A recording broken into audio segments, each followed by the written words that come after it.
Buenos días, doctores. ¿Cómo están? Buenos días, doctor. Buenos días. Buenos días, doctor. Ya, profe. Buenos días, doctor. Doctor, buenos días. Voy a esperar 5 minuticos más para que todos se conecten y empezamos. ¿Les parece? Vale, doctor. Perfecto, gracias.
Bueno, mis doctores, ahora sí, muy buenos días.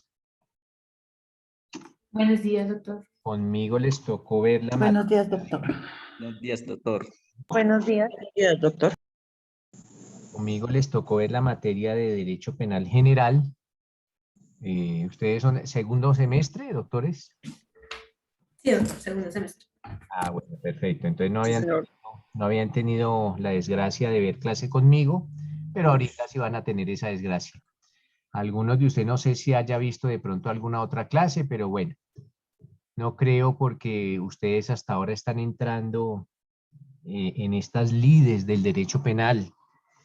Entonces me presento, para los que no me conocen, mi nombre es Nelson Guillermo Prieto, soy docente en la universidad hace aproximadamente unos 7 años, aunque yo dicto es en la noche, pero ahorita por la cuestión de la virtualidad me queda un poco más fácil dictar en el día. Entonces, sí, por la cuestión de mi trabajo, pues puedo sacar un tiempito y dictar clase en el día siempre y cuando sea la virtualidad, no solo aquí, sino también allá en mis labores en la rama judicial. Soy abogado de la Universidad Libre de Colombia, con maestría en Derecho Penal, especialización en Derecho en Casación Penal y una corta trayectoria en la rama judicial en el Derecho Penal de 25 años, desde el cargo más bajo, que es el de notificador, hasta el cargo de juez de la República. En materia penal siempre, doctores. Nunca he trabajado en algo que no sea derecho penal. Igual las credenciales están ahí y espero que nos entendamos en este módulo. ¿Qué voy a necesitar de ustedes, doctores? Pues básicamente voy a necesitar que tengan un código penal. No me interesa que sea actualizado o no, y que tengan una constitución política. Igualmente voy a necesitar de ustedes su participación, doctores. La participación será evaluada al final del módulo. Pueden hacer todas las preguntas que quieran. De hecho, esa es una de las finalidades de la academia, preguntar y tratar de resolver todas esas dudas que tengamos y que se relacionen, lógicamente, con nuestro derecho penal. No más, doctores, sin más preámbulos, pues empecemos en materia, a menos que ustedes tengan alguna inquietud o alguna acotación. Desde ya, cuando quieran hacer el uso de la palabra, me levantan la mano y yo con mucho gusto les concedo el uso de la palabra. Otra cosa es que la persona que hable me prende la cámara. No quiero alumnos sin rostro. Entonces me prenden la cámara primero que todo para que los conozca. Yo a veces memorizo un poco más por las caras que por los nombres en virtud de la cantidad de alumnos que hay. Entonces me prenden la cámara para que yo tenga la posibilidad de conocerlos, así sea virtualmente. Ojo, solo cuando estén hablando. Si lo quieren hacer antes, perfecto, pero cuando estén haciendo uso del derecho a la palabra, sí necesito conocerlos. Y bueno, entonces vamos a empezar de una vez. Antes de eso, veo por aquí que el señor César Augusto Suárez, lo escucho, César. Buenos días, doctor. Qué pena, acabé de ingresar, no escuché la metodología de las evaluaciones. Pues no lo he escuchado, César, porque todavía no he hablado de eso. Pero ya ahorita vamos a hablar sobre las evaluaciones. Básicamente, para adelantarles, las evaluaciones se van a realizar los días viernes. Ok. Sí, al principio vamos a necesitar un poco de memoria, un poco de estar en el código. ¿Por qué? Porque los términos necesitamos conocerlos, pero básicamente, doctores, mi metodología de enseñanza va es con casos, solo casos, y por una sencillísima razón. Cuando ustedes sean abogados, y el objetivo mío básicamente es que sean abogados penalistas, a su oficina de abogados o como jueces o como fiscales les van a llevar casos. A ustedes no les van a preguntar qué dice el artículo primero o el segundo, el tercero, no, les van a llevar es casos y nosotros aprendemos es con eso, con casos, aplicando lógicamente todos y cada uno de los conceptos del derecho penal, pero a casos. ¿Listo, César? Sí, señor. Vale. Muchas gracias. Muy buenos días, doctor. Es Bueno. para lo siguiente. Yo soy de la jornada nocturna, sí, pero esta materia, pues por cuestión de trabajo, me encontraba por La Guajira, no la pude ver, entonces la estoy viendo a estas horas en la mañana. Es para ver si el monitor, me puedo contar con el monitor para poder estar en contacto lo que haya que hacer. Es para eso. Y dispuesto a escuchar la materia, profesor. Muchas Listo, gracias. Edward. Pues también, y aprovechando lo que dice el compañero Edward, pues también pues el monitor no lo conozco, o la monitora, también que me incluya, porque ustedes deben tener algún grupo de WhatsApp, entonces que incluyan no solo a Edward, sino también que me incluyan, porque a ese grupo también les voy a enviar algún material para que lo lean. Entonces, ¿quién es el monitor de este curso? O la monitora, no sé, bueno, igual mientras, si pueden incluirme en ese grupo de WhatsApp y también con Edward para tener en cuenta también al compañero que viene de la jornada de la nocturna. Gracias, doctor, muy amable. Jenny. Sí. Buenos días, profe, ¿cómo está? Buenos días. Bueno, voy a ser la monitora de este grupo, de este Ajá. curso. Quería preguntarle cómo es la metodología en clase, aparte pues de las notas que ya preguntó mi compañero, pues para tener un poquito más claro cómo vamos a trabajar y pues cómo vamos a sacar las notas que a la mayoría es lo que le conviene. Bueno, a la mayoría lo que le debería interesar es aprender, pero bueno, Aprender, sí, pero claro, pues todo va de la mano, profe. claro que sí. Entonces, Jenny, mira, yo hago los exámenes el viernes. Los viernes, no sé cómo sean, puede ser un caso, puede ser alguna mesa redonda. Voy a exigir un trabajo, solo un trabajo en este módulo, pero es un trabajo que desde ya les aviso que es a mano, no es el computador, es a mano. Y ese trabajo a mano no va a ser máximo, va a ser máximo de unas 5 hojitas, máximo, por mucho. Y es sobre un tema que se denominan las escuelas del derecho penal. Entonces, pero yo les avisaré en su debido momento sobre ese tema. ¿Por qué, doctores? Porque este es un tema, el derecho penal general es sumamente extenso. Y si vamos a perder tiempo estudiando la historia del derecho penal, pues de nada nos sirve ser unos duros para la historia del derecho penal, pero si no conocemos el derecho penal actual, pues estamos mal.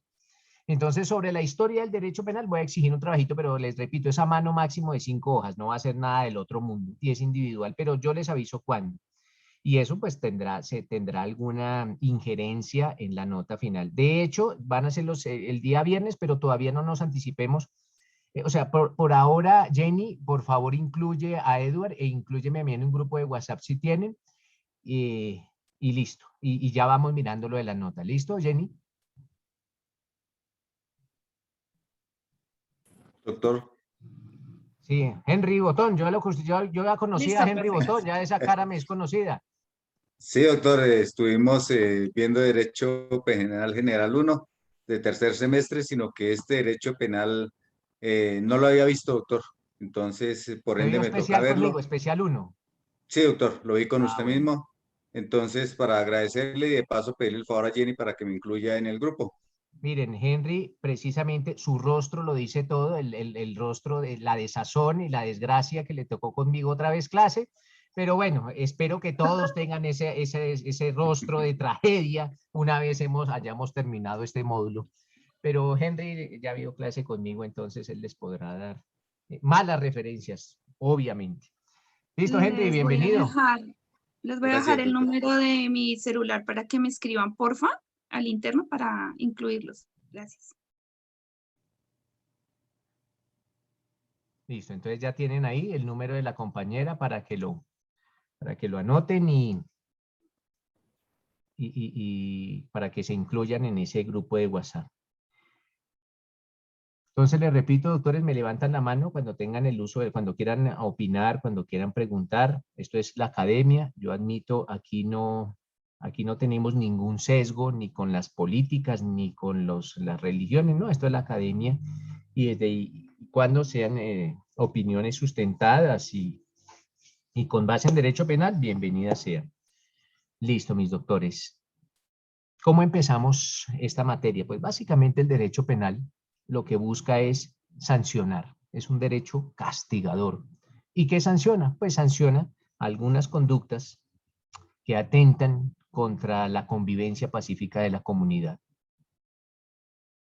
Y son algunas conductas graves. Por eso están incluidas en el Código Penal. No todos los atentados ni todas las afrentas contra la convivencia pacífica son graves. Las que son consideradas graves las elevan a la categoría de delitos. Y ese concepto de delito, ese agravio fuerte que se le hace a la convivencia, tan fuerte que va a tener un castigo grande, Pues ese concepto de delito, mis doctores, viene inicialmente desde la Biblia. Por allá en la Biblia se asimilaba el concepto de pecado al concepto de delito. Esto es, lo que para la Biblia era considerado un pecado, para la ley era considerado un delito. Ojo, antiguamente. Hoy en día algunas conductas que son pecado también son consideradas como delictuosas, pero esa regla general a lo largo del tiempo cambió.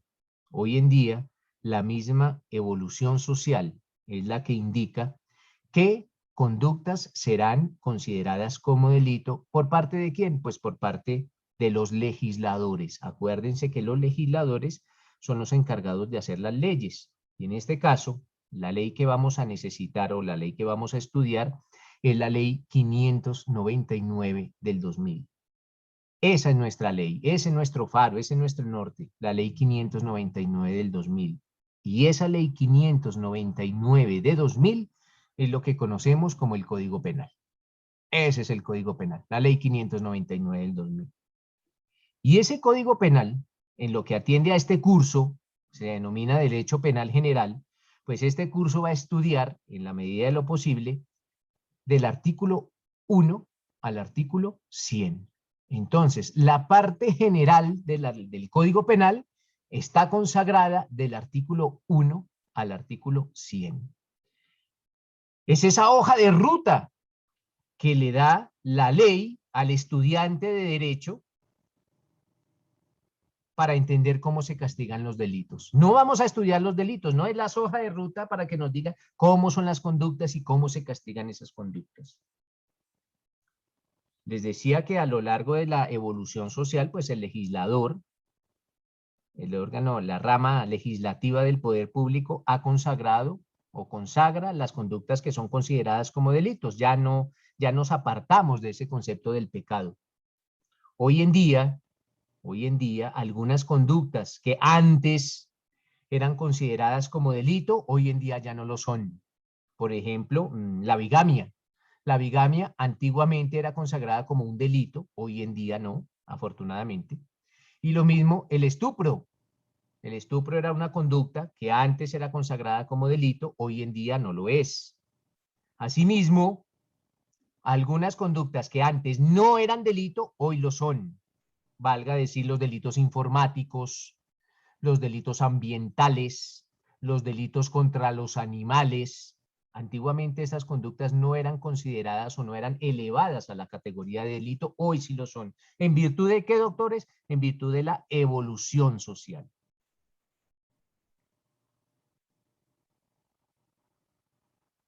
Una vez hecha esta introducción o este preámbulo, pues vamos a entrar de una vez en materia.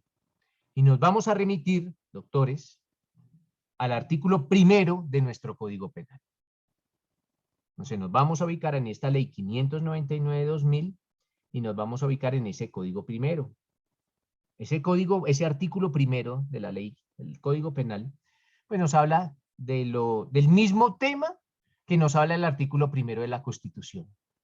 Entonces, nótese que el artículo 1 de la Constitución y el artículo 1 del Código Penal hablan de lo mismo.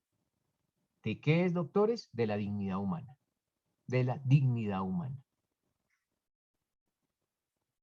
Henry, ¿tiene el código a la mano ahí, Henry? Sí, doctor. Leamos, por favor, ese artículo 1.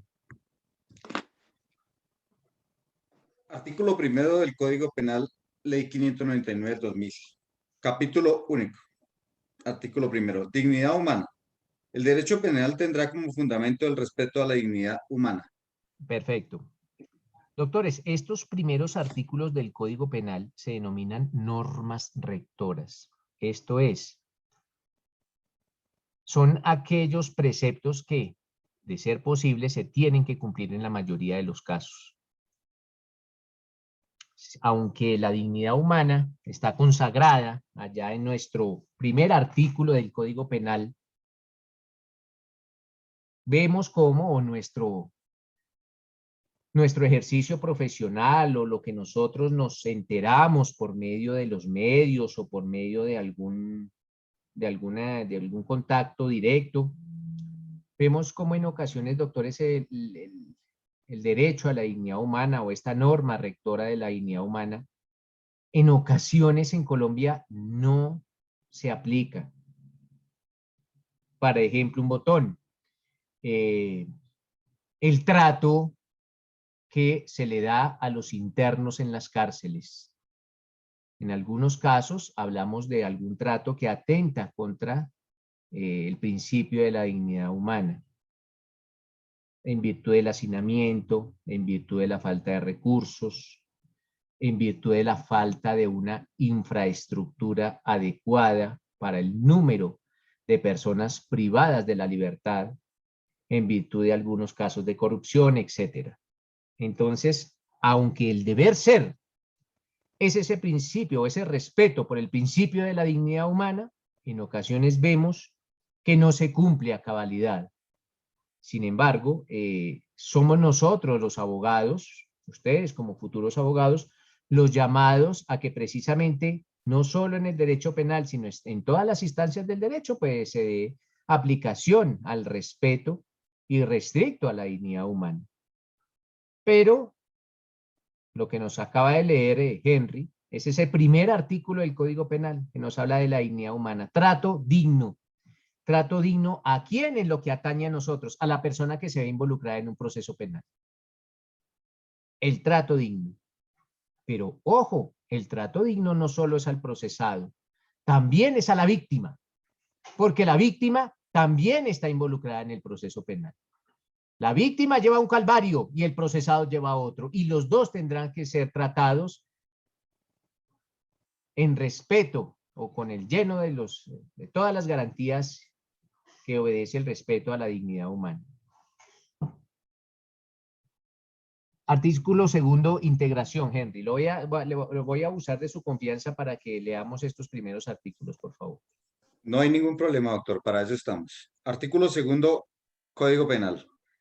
Las normas y postulados que sobre derechos humanos se encuentran consignados en la Constitución Política, en los tratados y convenios internacionales ratificados por Colombia, harán parte integral de este código. Bueno, esto tiene que ver con dos cositas, básicamente.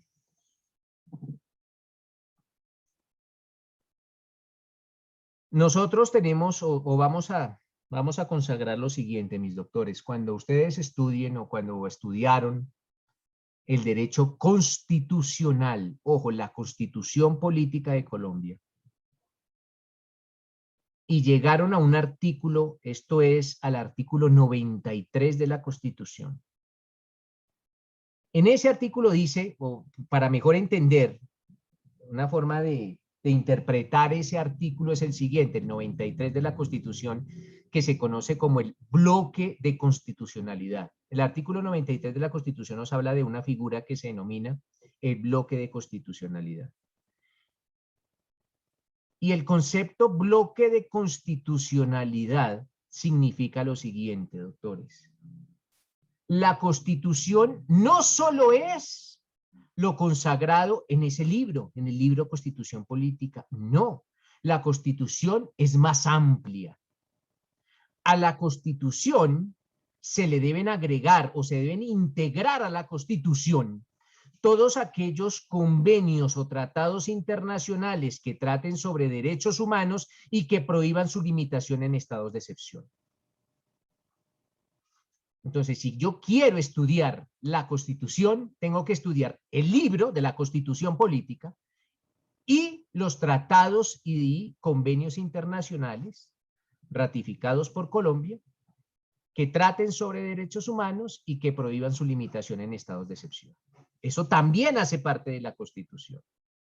Y si hace parte de la Constitución, tal y como lo consagra el artículo 93, pues también hace parte del Código Penal, tal y como lo consagra el Código Penal.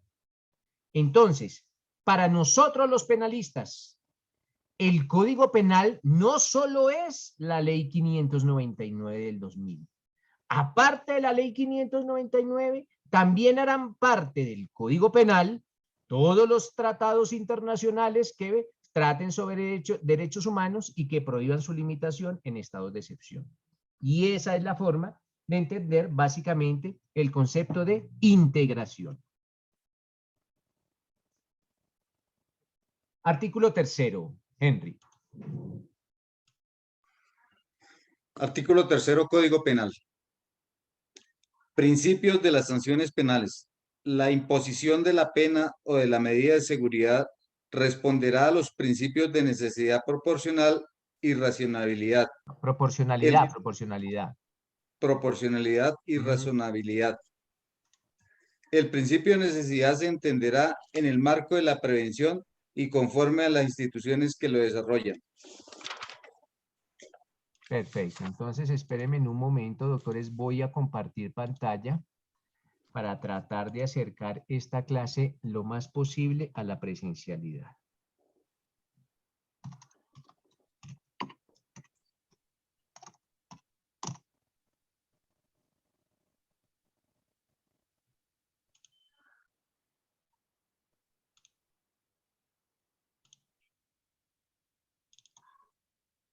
Bueno, ya tienen la pantalla compartida, ¿cierto? Sí, señor. Profesor. Sí, señor.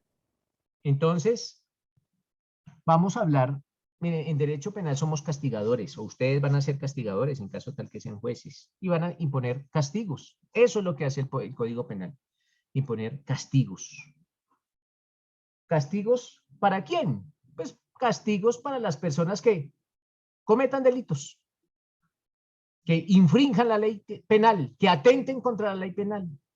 Si ustedes observan un código penal es una relación de castigos. Es un código penal amenazante. Es un catálogo de castigos. Castigos acordes con la falta que se cometa.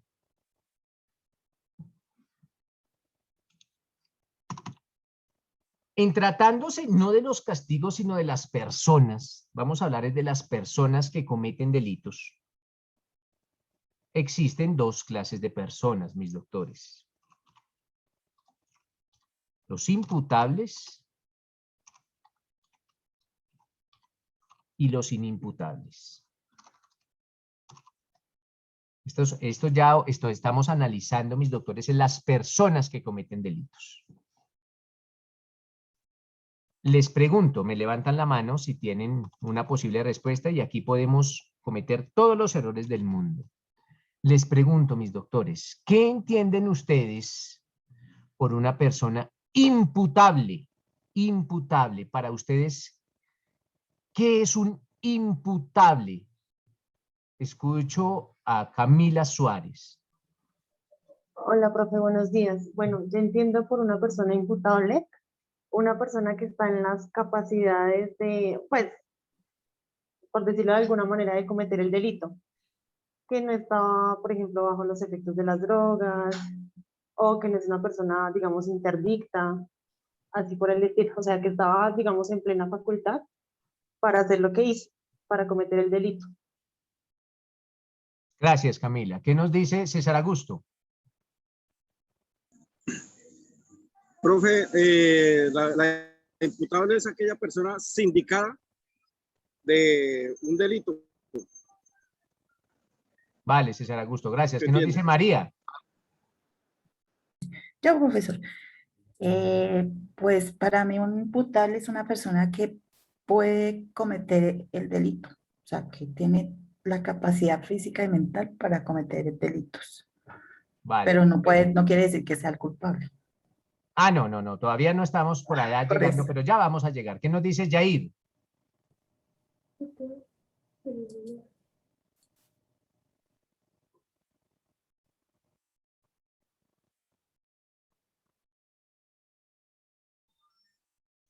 ¿Yair se nos fue? Bueno, mientras Yair vuelve, escucho a Sandra Milena. Buenos días, profe. Una persona imputable es Préndeme la aquella... cámara, Sandra. Préndeme la cámara, por favor. Ay, profe, ahorita estoy por aquí en la calle, no puedo prenderla, qué pena. Ya, bueno, listo. Una persona imputable es aquella persona que en el momento de cometer el delito o en la comisión de él tiene plena conciencia de lo que está haciendo, de sus actos, se le puede indilgar una conducta punible. Listo. ¿Qué nos dice don Wilson?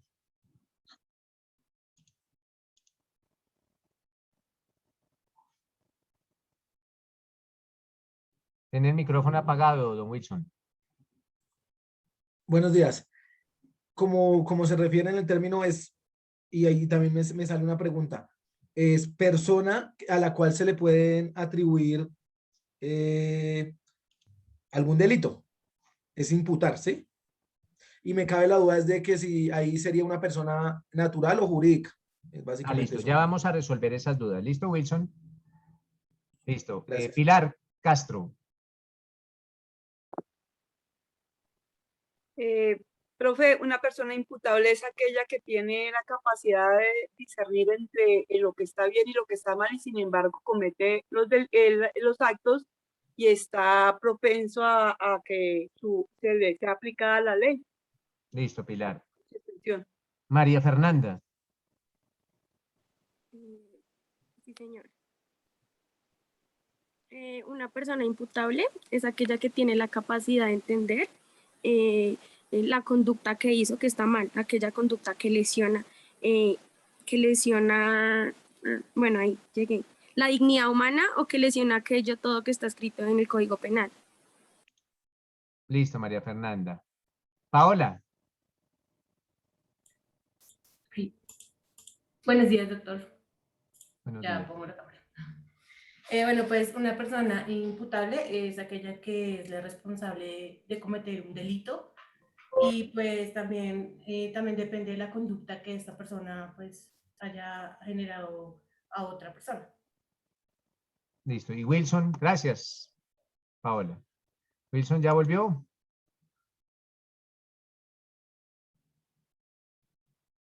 No había bajado la mano, profe, gracias. Ah, bueno. Entonces, mis doctores, miren, básicamente no confundamos. Ah, Edward, lo escucho. Gracias, doctor. Para mí es como la persona que comete el delito y sabe que lo está haciendo. O sea, sabe que eso es un delito, pero a pesar de eso lo hace. Comete la falta. Listo, Edward. Entonces, empecemos por realizar las siguientes precisiones. No confundamos imputable con imputado. Imputable es aquella persona que tiene conciencia, ojo, tiene conciencia que su actuar es contrario a la ley penal. Eso es una imputable. Tiene la conciencia que su actuar es contrario a la ley penal. Aquella persona que no tenga esa conciencia que su actuar es contrario a la ley penal, pues será un inimputable. Y uno no puede tener conciencia que su actuar es delito por muchas razones. Entre otras, por su edad. Un niño de 10 años o de 8 años o de 7 años no tiene conciencia que su actuar es delito. O una persona con algún trastorno mental tampoco tiene conciencia, aunque no todos los trastornos implican que la persona no tenga conciencia. Se tendrá que realizar un estudio en el que se indique si eventualmente ese trastorno mental implica que la persona no tenga conciencia que su actuar es delito. ¿Por qué? Porque pues son enfermedades mentales y no todas las enfermedades mentales son iguales. O por una condición sociocultural distinta. Las personas por el medio social en que se desenvuelve pueden no tener conciencia que su actuar es delictivo. Esas son algunas de las razones, mis doctores, por las cuales una persona podrá ser inimputable. Pero cuando la persona tenga plena capacidad y conciencia que su actuar es delictivo, hablaremos de un imputable. En derecho penal, solamente las personas naturales pueden cometer delitos. Solo se juzgan a personas naturales. Solo a personas naturales. Y cuando hablemos de imputabilidad o cuando hablemos de inimputabilidad, se tendrá en cuenta a la persona al momento en que comete los hechos, no al momento en que es juzgado, no, sino al momento en que se cometieron los hechos. Si para ese momento esa persona tenía conciencia de entender que su conducta era delictiva o no, para el momento de los hechos, nunca para el momento del juicio, el momento en que se le esté adelantando el juicio, sino siempre miremos el momento de los hechos. César Augusto, lo escucho. Gracias, doctor. Una pregunta. En ese tema de los imputables e inimputables, me dice que un menor de edad no sabe cuando comete un delito. En el caso de las llamadas al 911, ¿por qué se le aplica al padre en un descuido? ¿Por ese descuido? Sí. Dejar por lo menos el teléfono. Eso lo vamos a ver en una figura que se denomina la posición de garante, porque el padre ostenta posición de garante sobre su hijo. Pero ojo con lo que las afirmaciones de César, porque la afirmación de César es parcialmente cierta. No todos los menores de edad son inimputables, no.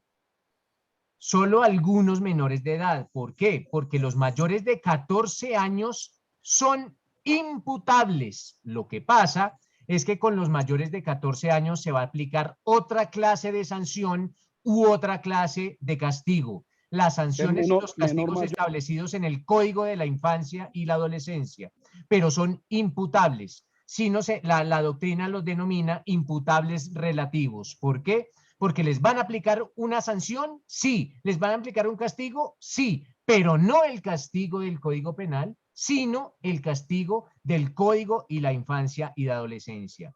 Sin embargo, si el menor de edad es menor de 14 años, en todos los casos, óigase bien, en todos los casos será inimputable y no tendrá pena alguna, si es menor de 14 años. ¿Listo, mis doctores?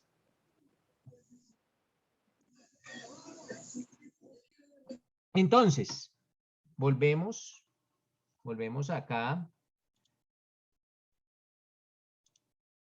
a compartir la pantalla. ¿Y a dónde quiero ir? A los inimputables se les coloca, a los imputables, ojo, a los imputables se les coloca una sanción o un castigo que se denomina pena. Esa es la sanción o ese es el castigo para los imputables, mis doctores, las penas.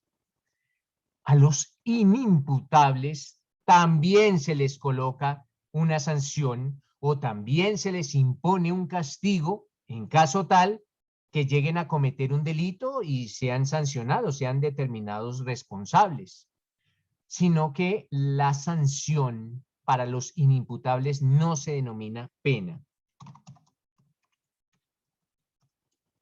Así se denominan los castigos para los inimputables. Medida de seguridad. Nunca confundan medida de seguridad con medida de aseguramiento. Son dos conceptos completamente, aunque pueden sonar parecidos, son conceptos completamente distintos. Entonces, mis doctores, para recapitular, el castigo que se le coloca a un imputable por cometer un delito se le denomina pena. Y el castigo que se le impone a un inimputable por cometer un delito se le denomina medida de seguridad. Pero ojo, tanto la pena como la medida de seguridad son castigos. ¿Y son castigos por qué? Por la comisión de delitos, porque la persona, ya sea imputable o ya sea inimputable, cometió un delito. Simplemente la pena, el castigo va a cambiar. Para los imputables pena y para los inimputables una medida de seguridad.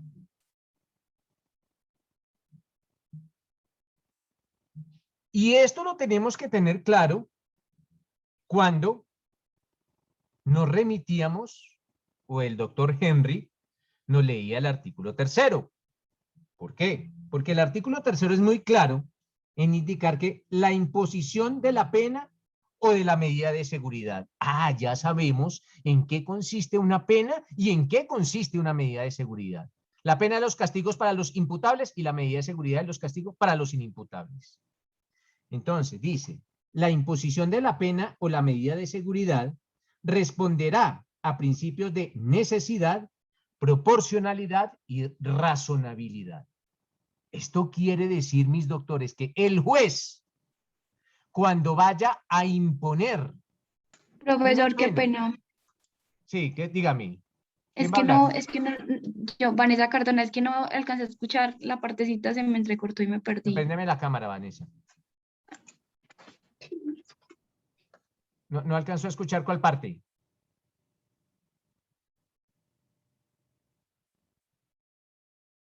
¿Se nos fue otra vez, Vanessa? Bueno, igual si de pronto la internet falla, su conexión falla, igual ustedes saben que todas estas clases yo las subo a la plataforma.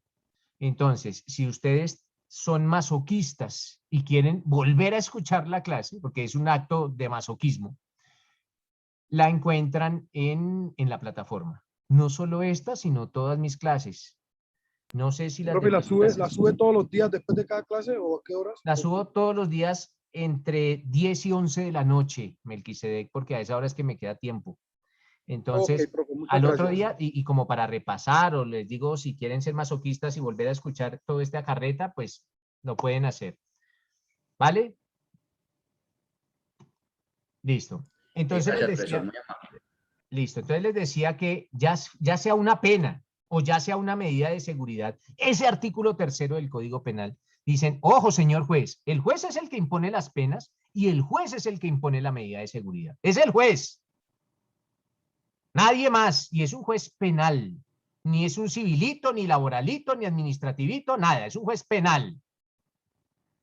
Es el que impone la pena y en caso de un inimputable una medida de seguridad. Pero el juez, cuando vaya a imponer ese castigo, ya sea pena o una medida de seguridad, tiene que atender unos criterios de necesidad, proporcionalidad y razonabilidad. En muchas ocasiones, y tal como lo consagra el inciso 2º del artículo 3º, ojo lo que dice, el principio de necesidad se entenderá en el marco de la prevención y conforme a las instituciones que la desarrollan. Esto quiere decir, mis doctores, que en muchas ocasiones, y hablando de penas, no de medidas de seguridad, hablando de penas, en muchas ocasiones la pena no es necesaria imponerla.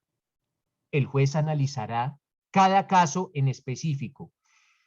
Metámonos en la cabeza, doctores, que cada caso en derecho penal es un mundo completamente distinto. Y en ocasiones no será necesario para el juez penal imponer una pena. Así la persona haya cometido un delito. No es necesario imponerle la pena. No es necesario. Y lo entendemos mejor con un ejemplo. El caso de la persona que va conduciendo su vehículo, excede la velocidad, sufre un accidente de tránsito y como consecuencia o como resultado de ese accidente de tránsito muere su hijo. Pues el juez analizará si es necesario, aparte de la pena tan grande natural que implica para esta persona la muerte de su hijo, aparte de eso, imponerle una pena acorde con el derecho penal. En esos casos, eventualmente, el juez podrá decir no. Si bien es cierto, esta persona cometió un delito, el daño tan grande de haber perdido a su hijo no justifica ya tiene una pena de por sí, de por vida. Perdió a su hijo. Entonces no es necesario imponerle una pena. Yo tuve un caso, una dama, una señora, descuidó a su hijo de 3 años 2 segundos y lo atropelló una tractomula. Lo descuidó 2 segundos. Esta persona va a tener una pena toda su vida. Toda su vida, haber perdido a su único hijo.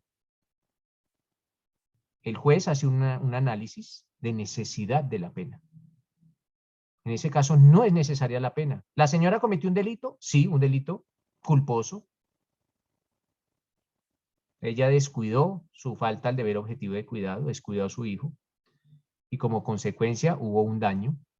Pero el juez analizó en este caso que no era necesaria la imposición de la pena. Pero cuando es necesaria la imposición de la pena, esa pena tiene que ser proporcional y razonable. ¿Acorde con qué? Acorde con el daño causado. Entre más alto sea el daño, pues más alta será la pena. Entonces tiene que ser proporcional y razonable. ¿Acorde con qué? Con el daño causado. Escucho a María Fernanda. Sí, profe, qué pena. Tenía una pregunta acerca de eso. No sé si ustedes alcanzaron a escuchar del caso del médico que lo iban a robar y este mismo en defensa propia mató a otras personas. ¿Ahí cómo accede el juez o cómo sería? María, estamos en el artículo 3. Estos son escenas, estos son ventanitas que vamos a dejar abiertas. Cuando lleguemos al artículo 32 y estemos en el 32 numeral sexto, vamos a hablar de la legítima defensa. Y vamos a hablar de todas las clases de legítima defensa. ¿Por qué? Porque es que legítima defensa existen muchas. La legítima defensa pura y simple, la legítima defensa ofendicular o preventiva, la legítima defensa privilegiada y la legítima defensa putativa. Entonces, cuando estemos allá, lo vamos a ver, claro que sí, María, pero no nos anticipemos a los acontecimientos, aunque es bueno como generar esa curiosidad, pero sí vamos a ver las causales, y el artículo 32 así lo denominan, las causales que eximen responsabilidad, en que no va a haber pena, aquí no va a haber pena, pero aquí no hay pena es porque el juez no la considera necesaria, no considera necesario imponer la pena. ¿Por qué? Porque el daño que va a llevar esta persona en su interior es mucho más grande, muchísimo más grande. Esa aflicción que va a llevar a cuestas es mucho más grande. Pero en caso tal que la vaya a imponer, que sea razonable y que sea proporcional, ¿acorde con qué? Acorde con el daño que se haya ocasionado. El artículo 4, mis doctores, nos habla de las funciones de la pena. ¡Ojo! Aquí ya vamos a hablar es de la pena. Y cuando hablo de la pena, acordémonos que es la sanción o el castigo a los imputables, a los imputables. A los imputables se les impone una pena. Pero esa pena, ¿para qué sirve una pena? ¿Cuál es la función? ¿Cuál es el objetivo de imponerle una pena a una persona que comete un delito? Pues es el artículo 4 el que nos dice cuál es la función de la pena. Y dice inicialmente, la pena cumplirá las funciones de prevención general. Ojo, prevención general. Ahora bien, ¿qué diablos es eso de prevención general? Pues doctores, la prevención general es el mensaje que el Estado le envía a la sociedad cuando condena a una persona. Es un mensaje que le envía a la sociedad, el Estado a la sociedad. ¿Quién condena a la persona? El Estado. ¿El Estado representado en quién? En un juez de la República. El juez es un funcionario estatal, es un servidor público. Y el juez, cuando impone una pena contra una persona por la comisión de un delito, le envía un mensaje a la sociedad. ¿Cuál creen que es el mensaje que el Estado le envía a la sociedad cuando condenan a alguien por la comisión de algún delito? ¿Cuál creen que es ese mensaje? Que otorga seguridad. Pilar, me levantan la mano primero. Pilar. Es como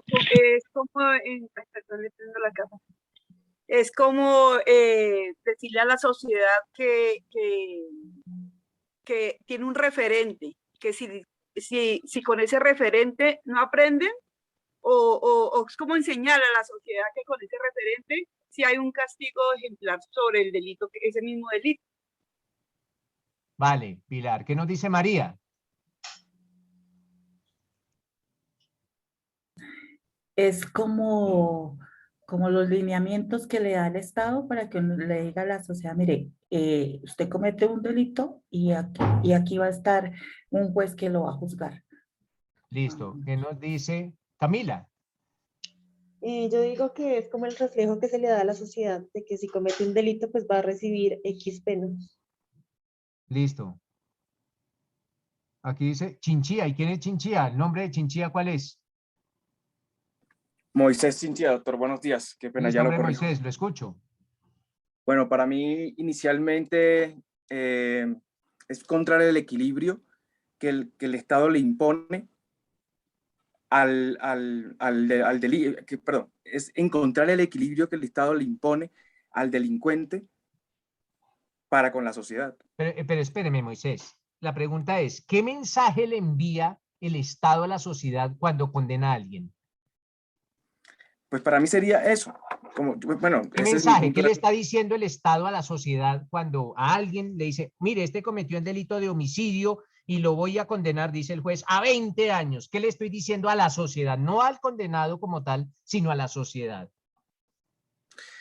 Yo lo vería más bien como desde el punto de vista de la reconciliación entre el equilibrio, entre el equilibrio de ese delito y lo que, mejor lo corregiría de esta forma y me excuso, es encontrar ese equilibrio para que para que entre el Estado y la sociedad no vuelva a imponerse ese delito, para que no pueda incumplirse ese delito.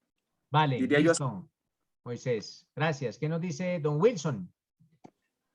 Profe, es sentar un precedente y que la sociedad aprenda que no se puede hacer esa clase de delito, digámoslo así, como cuando el papá castiga al hijo mayor y el otro hijo, pues de pronto se da cuenta, entonces él tiene un ejemplo para no volverlo a hacer, digámoslo así, para no hacerlo. ¿Sí es así? Listo. ¿Qué nos dice Joimer?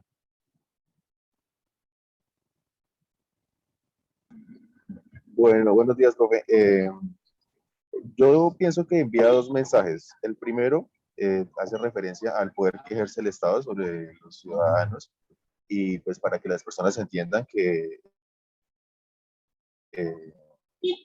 este tipo de conductas no se deben realizar porque tienen este castigo o pena de acuerdo a lo que se cometa, pero básicamente es como para que se vea la mano del Estado interviniendo para que se pueda llevar a cabo una convivencia sana y pues el orden se mantenga ante todo. Listo, gracias, Joimer. Jenny Carolina. Profe, pues prácticamente es lo que decía mi compañero, como cuando uno dice Espéreme, esto no se debe yo ahora a hacer. usted, Jenny, ¿será una advertencia? Exacto, es como cuando tú le adviertes lo que vamos a hablar de los hijos, eso no se debe hacer porque si se hace hay un castigo. Entonces, ¿O será una tú ya amenaza? sabes que si lo haces, no, una advertencia. ¿Cuál es la diferencia entre Porque una sabes advertencia y cuáles una son las amenaza? conductas que se deben hacer y que esa conducta, si no la haces, conlleva a un castigo. ¿Y eso no es una amenaza? Decirle, ojo, si usted la embarra igual que Pues va a depende correr cómo lo lo mismo. vea. Las dos. Depende cómo lo veas, porque pues uno lo advierte a que no mates, porque si matas tienes una consecuencia, ¿sí? Un Listo. castigo. Pero miren No a lo dónde estoy voy, gracias. amenazando, Y ahorita estoy les concedo a diciendo, los si demás. tú Pero matas. básicamente sí es eso. Aquí el derecho penal juega con amenazas. O como dice de pronto Jenny un poquito más delicadamente, con advertencias. El código de nosotros es y de hecho los códigos del mundo son así, son amenazas, son catálogos de amenazas y de advertencias. Ojo, si usted comete este delito, va a tener una pena que en su mínimo será tanto y en su máximo será tanto.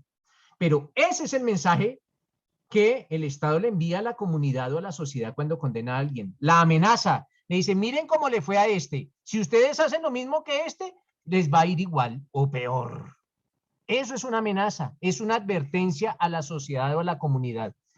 Ese mensaje, doctores, ese mensaje que le envía el Estado a la sociedad cuando condena a alguien se denomina prevención general.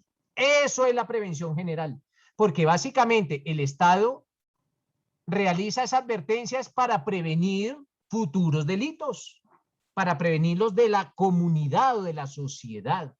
Por eso se denomina que uno de los fines de la pena es la prevención general. ¿Por qué? Porque amenazo o, como dice Jenny Carolina, le advierto a la sociedad que eso les puede pasar si cualquier integrante de la sociedad comete ese mismo delito o comete ese mismo error. Esa es la prevención general que nos habla el artículo 4.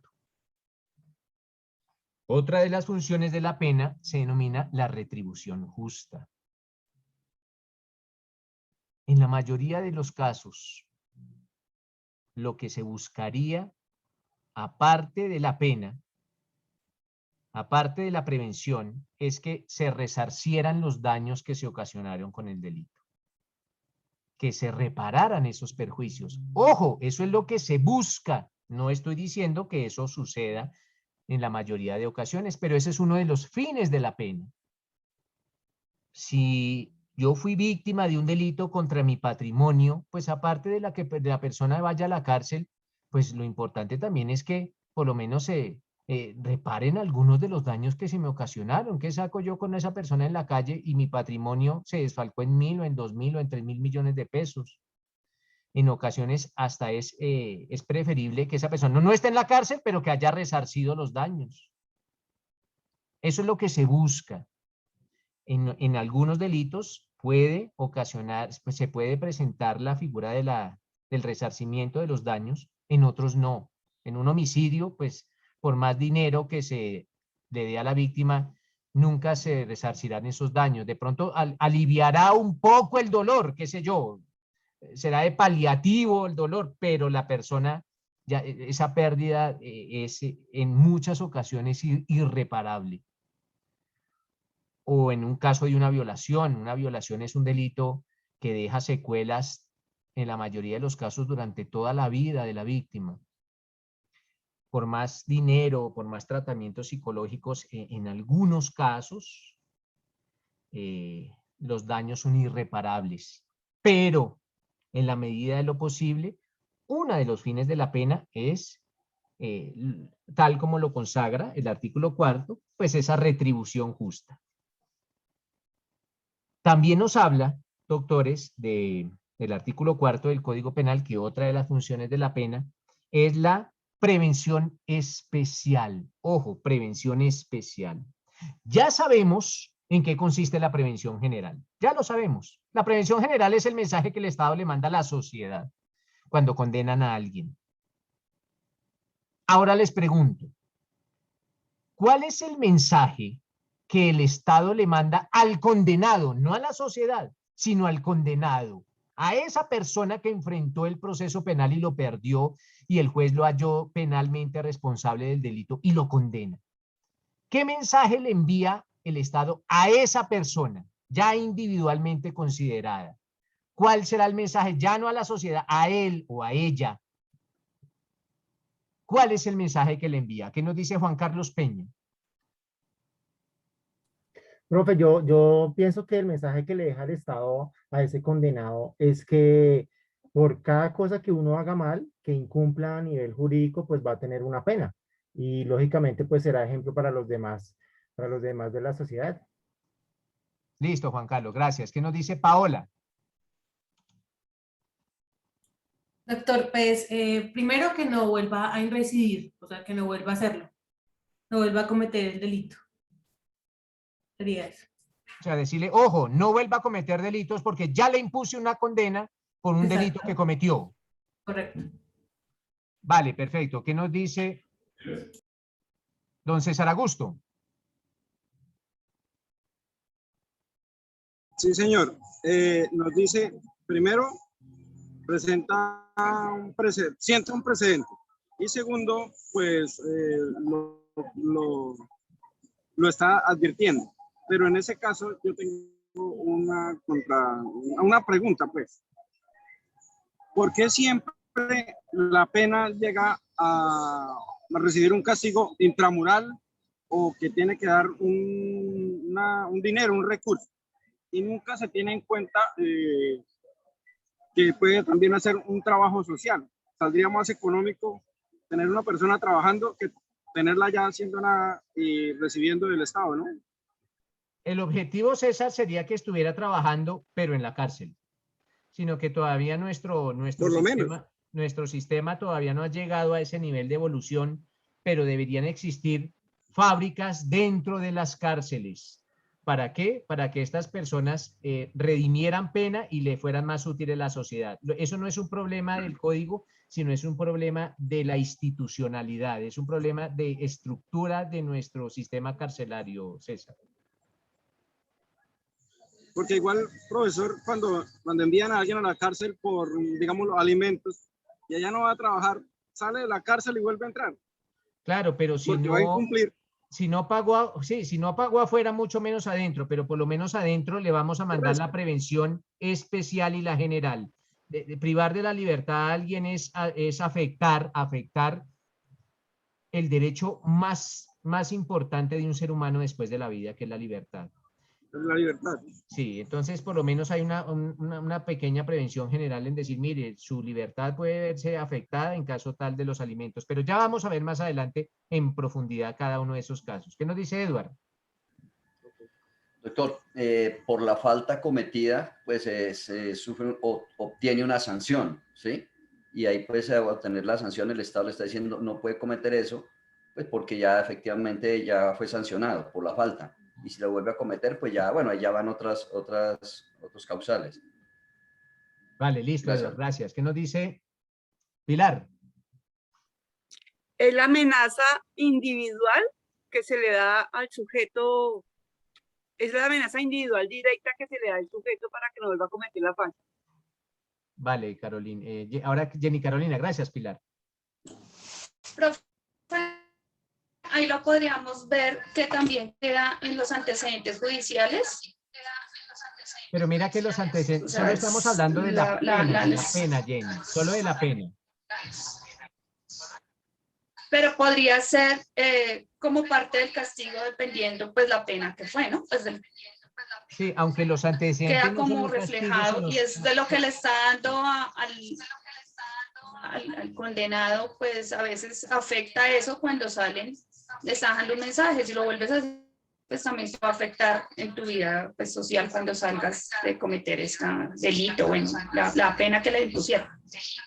Listo. Entonces, pero para no extendernos, miren, doctores, que así como la prevención general es una advertencia a la sociedad, la prevención general, les repito, la prevención general es la advertencia a la sociedad, la prevención especial es la advertencia no a la sociedad, sino al procesado.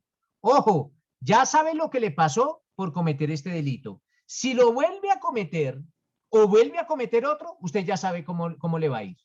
Usted ya sabe cómo le va a ir. Ya no es un mensaje, ya no es una advertencia a la sociedad, sino es una advertencia al propio procesado, a esa persona que va a soportar la condena en su contra. Decirle, mire, usted ya sabe la suerte que le trajo consigo haber cometido ese delito. ¿Es una amenaza? Sí. ¿Es una advertencia? Sí lo es. Es una advertencia. Miren, palabras castizas. Usted ya sabe que le corre pierna arriba por cometer ese delito. Vuélvalo a cometer y le vuelve a pasar. Entonces, esa es la prevención especial. El mensaje que el Estado le envía al procesado, no a la comunidad, no a la sociedad, pero sí al procesado. Porque el mensaje que se le envía a la comunidad es la prevención general. El mensaje que se le envía al procesado, prevención especial. Y otro de los fines se denomina la reinserción social. Reinserción, les repito, uno de los fines de las penas en Colombia puede ser que no se cumpla en su totalidad. Uno de los fines es que la persona aprenda en la cárcel a serle útil a la sociedad. Ese es uno de los fines. Que no se cumpla en Colombia, lo sabemos. Salvo en determinados casos. Ya estamos entrando, como lo decía el doctor, ya estamos entrando en algunas cárceles, el doctor del módulo pasado, en algunas cárceles que les enseñan a los condenados a serles útil a la sociedad. Por ahí, si no estoy mal, está la Colonia Penal de Oriente, en Acacías Meta. en donde les enseñan labores de agricultura y les enseñan a serles útil a la sociedad, pero en la mayoría de los casos se dice que la cárcel es la universidad del delito. ¿Por qué? Porque las personas salen antes con más conocimiento sobre delincuencia que antes. No es el deber ser es ese, que las personas salgan reinsertadas a la sociedad, que aprendan a serle útil a la sociedad. Ojalá algún día lleguemos a que se cumpla esa finalidad de la pena. Karen, ¿alguna acotación?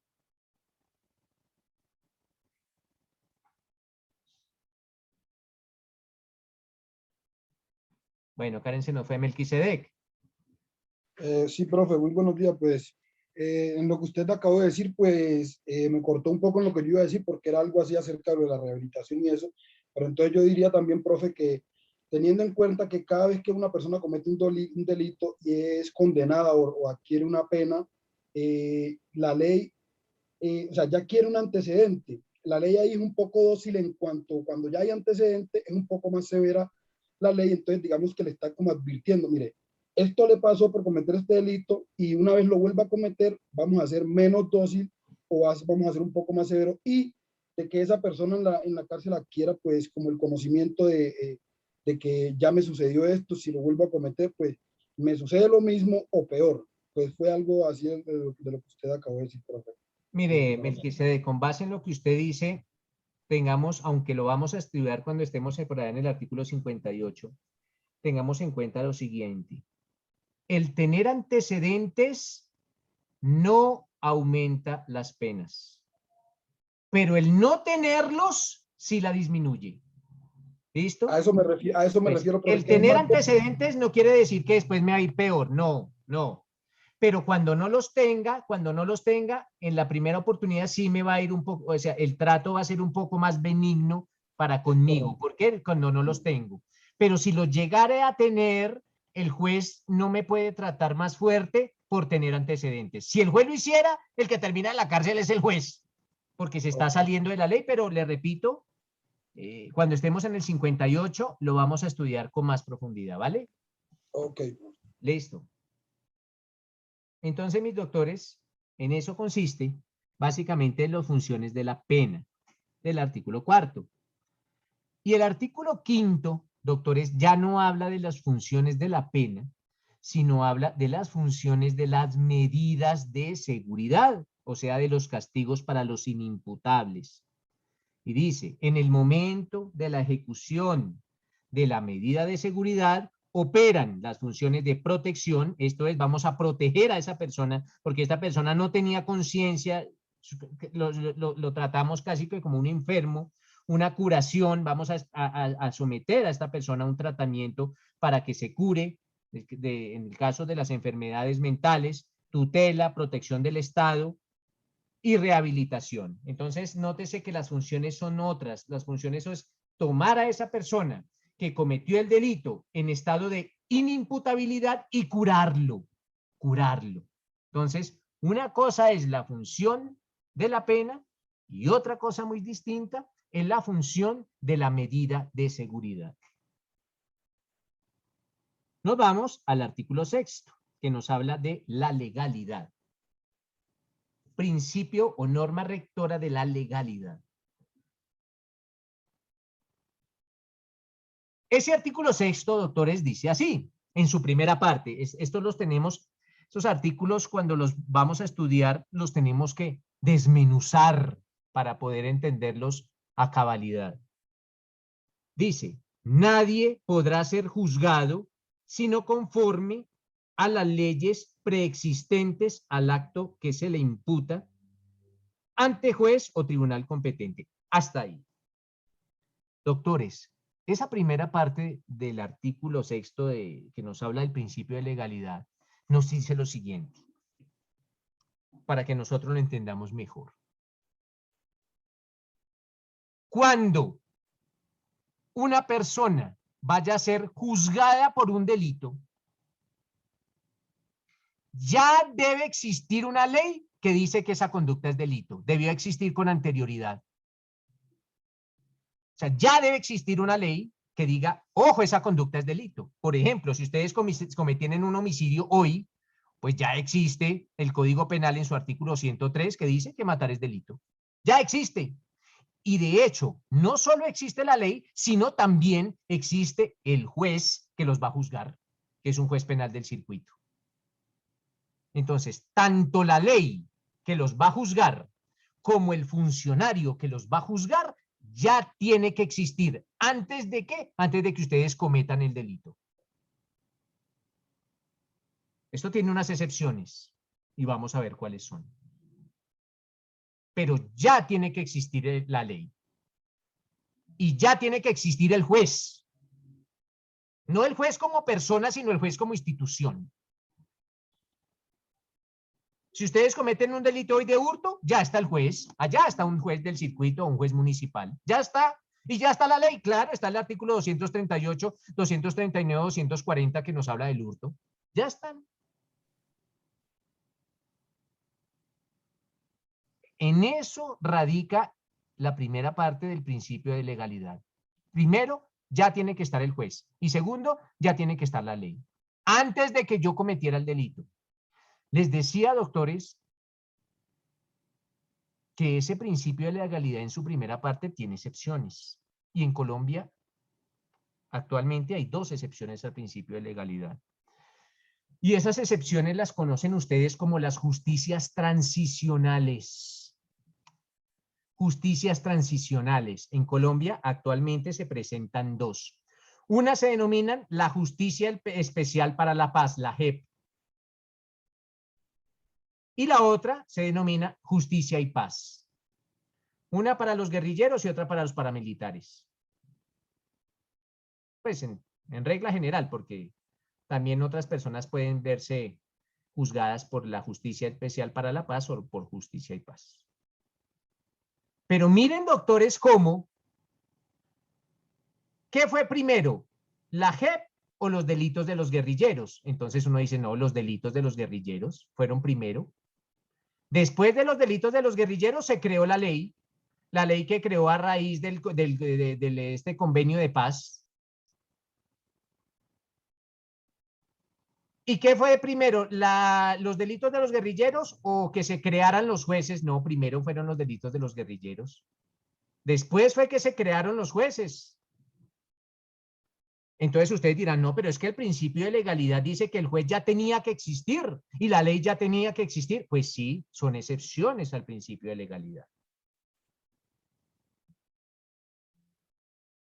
Cuando existen justicias transicionales como Justicia y Paz y Justicia Especial para la Paz, son excepciones al principio de legalidad. Porque los tribunales y las leyes se crean con posterioridad a la comisión de los delitos. Y son excepciones legales, lógicamente. ¿Qué nos dice Wilson? Profe, un ejemplo de un delito que no tenga la ley de castigar. No lo entiendo, Wilson, que no tengo, ¿cómo así? Así como hay, digamos, el ejemplo que su merced dio, un homicidio y ya está la ley castigable, ¿sí? ¿Es así? Claro, o sea, el delito de homicidio ya está en el código. Es correcto. ¿Hay algún delito que no tenga su ley para castigar? Pues los delitos de las justicias transicionales, Wilson. Mire, por ejemplo, el delito de homicidio agravado tiene una pena, según el artículo 104, de 400 a 600 meses de prisión. Entonces, ¿existe algún delito de homicidio con una pena de 1 año de prisión? La respuesta es no, no existe. Pero de pronto mañana Justicia Especial para la Paz condena a un guerrillero a un delito de homicidio y la pena es de 1 año. Esa pena no existe, pero ellos la crean con posterioridad porque son excepciones al principio de legalidad. ¿Listo, Wilson?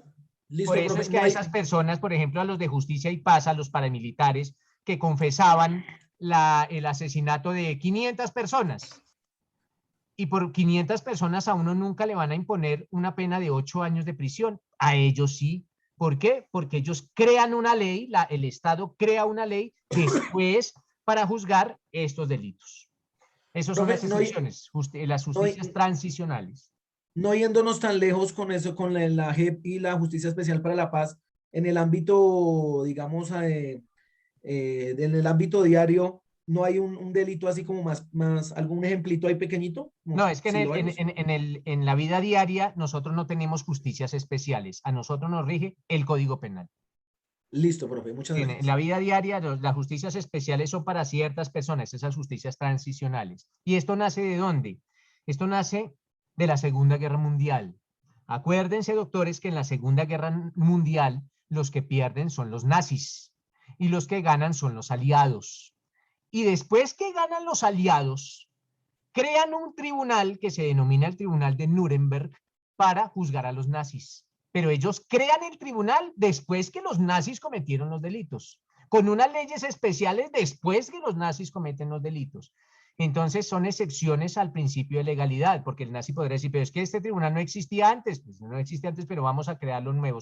Por eso se denominan justicias transicionales, solo se dan por un determinado lapso, por un pequeño tiempo. Bueno, aunque en Colombia el pequeño tiempo son 20 años para la Justicia Especial para la Paz, pero son justicias especiales y justicias especiales en los que no se aplica esa primera parte del principio de legalidad. ¿Qué nos dice César Augusto? Sí, señor profe. O sea, estaríamos hablando de la JEP, de Justicia y Paz, y también se podría hablar del fuero que tienen los militares. No porque los fueros, los militares están regidos bajo un código que ya existe. ¿Cuál? El Código Penal Militar.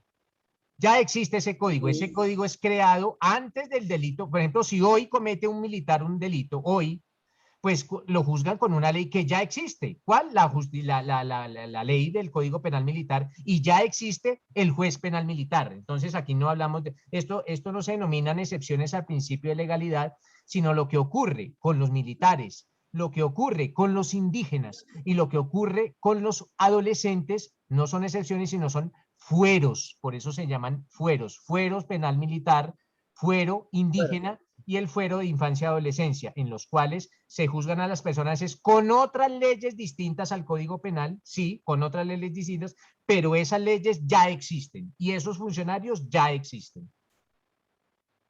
Profe, y en el caso no se pueden, porque dicen que no lo van a juzgar con la militar, sino con la penal normal. Claro, es que para que un militar sea juzgado por la justicia penal militar, César Augusto, se necesitan dos requisitos. Básicamente son tres. El primero, que el militar esté activo. El segundo, que el delito tenga que ver con sus funciones. Y el tercero, que no se trate de desaparición forzada, tortura o genocidio.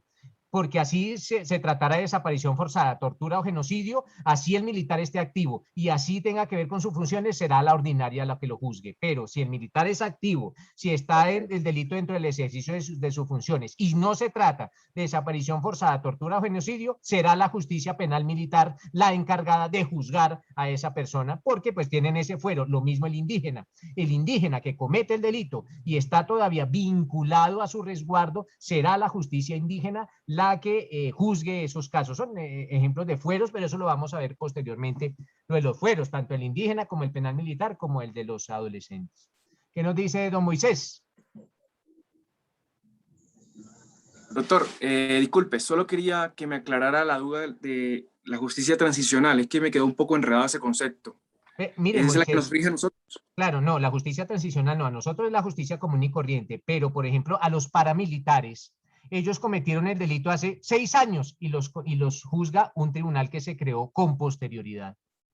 Y unas leyes que se crearon con posterioridad. O ahorita, Justicia Especial para la Paz. Estos guerrilleros y las personas que se vieron involucrados en delitos dentro del conflicto armado, pues cometieron los delitos hace hartos años, pero los juzgan con una ley nueva y con un tribunal nuevo. Eso va en contra del principio de legalidad, pero para nosotros los mortales, para nosotros los que somos juzgados con el Código Penal normal, el juez ya tiene que estar creado y la ley ya tiene que existir cuando cometimos el delito. ¿Listo, Moisés?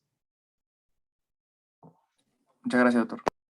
Vale, entonces, bueno, continúa ese artículo sexto, dice que con la observancia de la plenitud de las formas propias de cada juicio, lo que se denomina el debido proceso. Dice que la preexistencia de la norma también se aplica para el envío de materias en tipos en blancos, pero algo que quiero que pongamos especial énfasis es, la ley permisiva o favorable, aun cuando sea posterior, se aplicará sin excepción de preferencia a la restrictiva o desfavorable. Ello también rige para los condenados. Aquí vamos a estudiar dos casos y miren dos casitos que se desprenden del inciso segundo del artículo 6. Se denomina la retroactividad. La retroactividad y ultraactividad.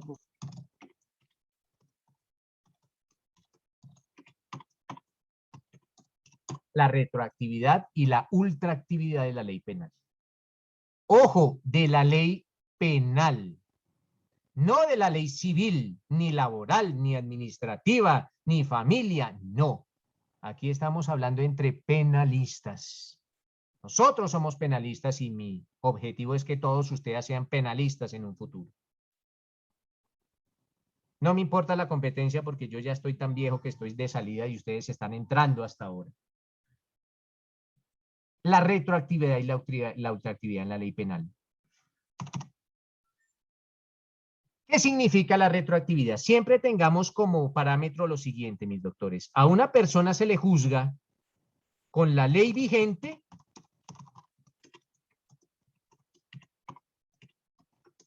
al momento de los hechos. Ese es un parámetro. Esa es una regla general.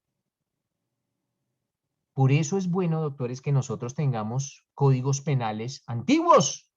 ¿Por qué? Porque a ustedes les puede llegar un cliente o un caso o una asesoría en el que los hechos sucedieron hace 6 años o hace 7 años o hace 8 años y la ley de hace 8 años a la fecha pudo haber cambiado.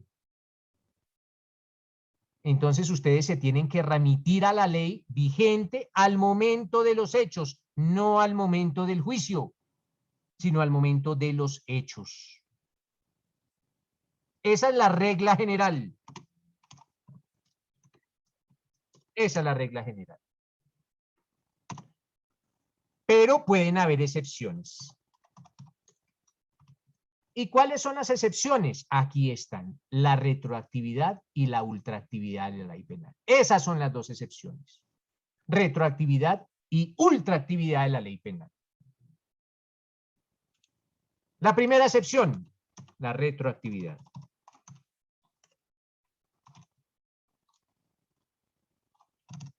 La retroactividad.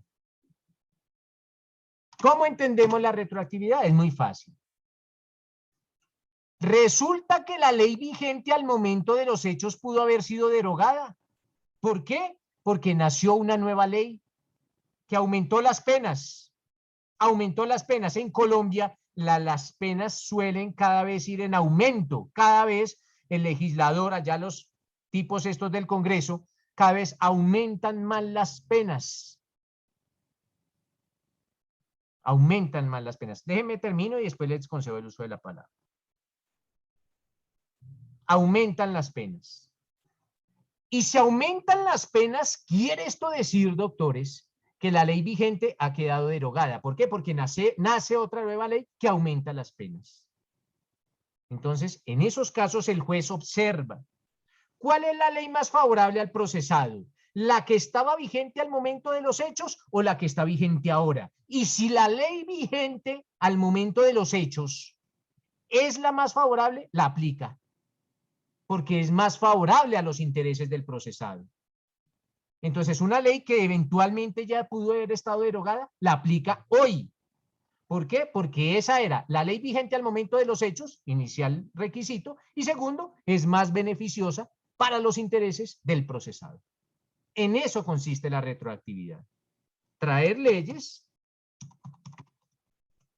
del pasado y aplicarlas en la actualidad.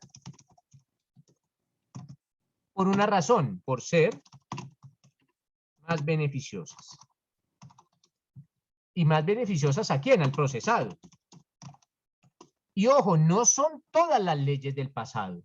Es la ley del momento, la ley que regía al momento en que se cometieron los hechos. Es solo esa ley, porque yo tampoco puedo hacer entonces un análisis de todas las leyes del pasado, no. Solo estudio 2 leyes, la que regía al momento de los hechos y la actual. ¿Cuál es la más beneficiosa? Si la anterior, si la que regía al momento de los hechos es más beneficiosa, la traigo y la aplico hoy en día. Eso es retroactividad de la ley penal. Y la ultraactividad es aplicar una ley actual a hechos pasados.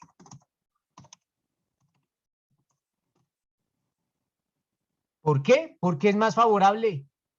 Cuando cometió el delito tenía una pena de 10 años y hoy en día tiene una pena de 5, pues aplico la ley actual a hechos pasados. Esa es la ultraactividad. Entonces, en eso consiste, mis doctores, la ultraactividad y la retroactividad de la ley penal. Pilar, la escucho. Profe, tengo una duda con respecto a esto y a la sociedad. Aplicando esta retroactividad, entonces, la ley siempre va a favorecer al condenado y no favorece a la sociedad. Por ejemplo, el caso de los niños violados en Medellín. Se acabó de acabaron de aprobar lo de la cadena perpetua para violadores. Si hoy... Entonces, la sociedad, ¿qué hace? O sea, Pilar, si hoy... espérate, Pilar, espérate. Si hoy aprobaron la ley de cadena perpetua contra violadores de niños, pero el delito se cometió antes, esa persona nunca podrá ser condenada a cadena perpetua, porque esa ley no regía cuando el procesado cometió los delitos. Profe, perdón, y la sociedad. Nuestro código penal es un código penal que es garantista de los deberes y los derechos del procesado. Ya los análisis que haga Pilar con relación a las víctimas o con relación a la sociedad será un análisis de política criminal, pero que eventualmente puede ir en contra de intereses de la sociedad o intereses de la víctima, claro que sí, pero con esa ley jugamos, Pilar, con esa ley jugamos y a esas reglas es que los atenemos cuando nos vemos enfrentados a un proceso penal. Y vamos a ver un caso, a raíz de lo que me dice Pilar, vamos a ver un caso más puntual, mucho más puntual. ¿Qué nos dice don Nicolás Pineda? Profe, buenos días. Profe, si su merced, profe, cuando usted dice que el estupro es un término que ya no se o Es un se utiliza. delito que ya no existe. No, sí, señor. Su merced dice que el estupro es un término que ya no se o se utiliza muy a menudo. Y pues es un yo término dije que es un delito que no existe. Bueno, listo, que no existe. Ajá. Pero es un término que usualmente se ve constantemente al día a día a nivel mundial. Entonces, ¿cuál es el régimen de sanción o castigo punitivo para ese estupro? Nicolás, si el estupro fuera delito, yo creo que el 90% de los hombres estaríamos presos. El estupro es el que promete para meter y después de haber metido, incumple lo prometido. ¿Pero qué más es? Entonces, ese delito ya no existe, afortunadamente, o si no, no estaría aquí yo dictando clases de mi casa, sino desde el pabellón de la modelo, pero ese delito no existe. Ojo, ese es el que promete para meter y después de haber metido, incumple lo prometido. Entonces, no, ya no existe ese delito. Ese delito nació en el Código Penal de 1930, pero en el Código Penal de 1980 lo quitaron. Le repito, afortunadamente. Listo, profe, gracias. Vale.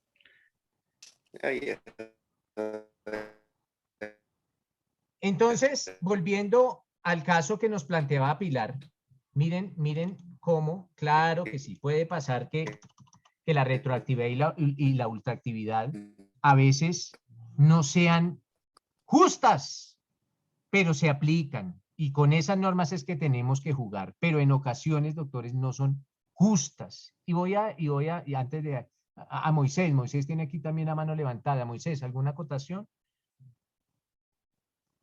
Gracias, doctor, por permitirme la palabra. No, simplemente quería que usted decir el concepto y que me aclarara, a ver si las ideas me quedaron saneadas. La retroactividad, digamos que es el momento... Pero préndame la cámara, Moisés. Ya, regáleme un segundo.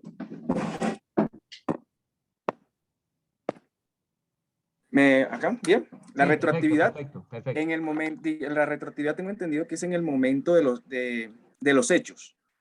Y la ultraactividad... Traer una ley, la del momento de los hechos, traerla y aplicarla hoy. traerla y aplicarla, ok. Y la ultraactividad es cuando ya fue juzgado y sale después de, digamos, 5 años, una ley favorable se le aplica. Entonces, mire, como para mejor entender, la retroactividad es traer una ley del pasado a hoy. ¿Por qué? Porque esa es la ley que estaba vigente al momento de los hechos. Traerla del pasado a hoy. ¿Por qué? Porque es más favorable. Sí, es favorable. Y la ultraactividad es llevar una ley de hoy a hechos pasados. ¿Por qué? Porque es más favorable. Como al revés. Sí, sí, exacto. Jenny Ya, Carolina.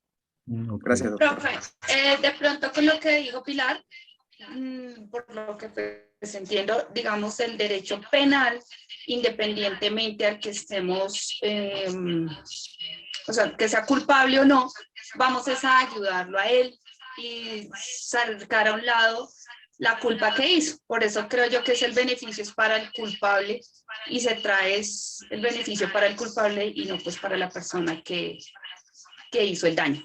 Sí, básicamente es un derecho que protege por encima de todos los derechos del procesado. Sí, sea justo o no, pero pues digamos que eso toca dejarlo a un lado y estamos defendiendo a una persona que nos contrató para esto. Claro que sí. ¿Qué nos dice Edward? Gracias, doctor. Doctor, no sé, no me quedó claro lo de o no sé, no lo supe entender, lo de la ley en blanco. Ah, bueno, es que mire, Eduardo, lo vamos a ver después, pero hay tipos penales que se denominan tipos penales en blanco. ¿Por qué? Y de una vez, porque no están completamente claros en el código. Por ejemplo, hay un delito que se denomina la especulación o el acaparamiento. Entonces, ese delito dice, el que especule con productos de la canasta familiar, pero la persona que lee el código no sabe cuáles son los productos de la canasta familiar. No sabe, y el Código Penal no lo dice. El Código Penal simplemente dice el que especule con productos de la canasta familiar. Entonces, eso hace que usted como estudiante y estudioso del derecho tenga que remitirse a otra norma, por allá al DANE o qué sé yo, donde están las normas de cuáles son los productos de la canasta familiar. Entonces, no está plenamente consagrado en el código, sino para entenderlo a cabalidad, usted se tiene que remitir a otras normas. Esos son los tipos penales en blanco. Ah, ok. Sí, sino que lo estaba mirando aquí en el código. O sea, me remito, por ejemplo, ahí al Código del Comercio, ¿no? Claro, o al DANE, o qué sé yo, será el DANE el que consagra cuáles son los tipos de la canasta familiar o los elementos, pero el código solo dice el que especule con productos de la canasta familiar. Pues yo no sé cuáles son, pero el DANE sí lo sabe. Entonces usted tendrá que irse a otra norma para saber cuáles son los de la canasta familiar. En ese caso, por eso se denominan delitos penales en blanco, porque para entenderlos profundamente y plenamente tiene que usted remitirse a otras normas. Ah, ok, ya la entendí, doctor. Muchas gracias, muy amable. Vale, listo. Y les voy a explicar por qué a veces la retroactividad no es justa. Ojo, el hecho que no sea justa no quiere decir que no sea legal. En ocasiones, las penas no son justas, pero son legales. Y con esas leyes jugamos, les repito nuevamente. Miren, les voy a poner dos casos. Vamos a poner el caso de este delito, de la inasistencia alimentaria. Todos conocemos, o por lo menos tangencialmente, sabemos de qué se trata la inasistencia alimentaria. La persona que es obligada a suministrar unos alimentos y se sustrae de su obligación sin una justa causa. Y esa obligación de suministrar los alimentos. Pero vamos, el ejemplo va a girar en torno a este delito, al delito de inasistencia alimentaria. Y vamos a tener un primer caso. El primer caso que ustedes van a enfrentar.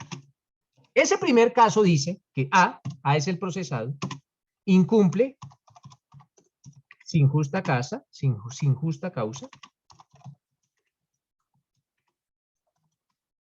obligación alimentaria.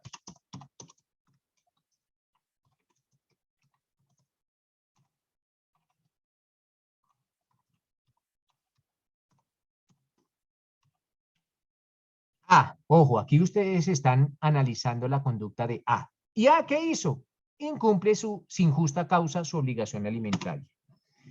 Resulta que A tiene un hijo, es la víctima, y el hijo tiene 10 años. El señor A o la dama A incumplen esa obligación desde el momento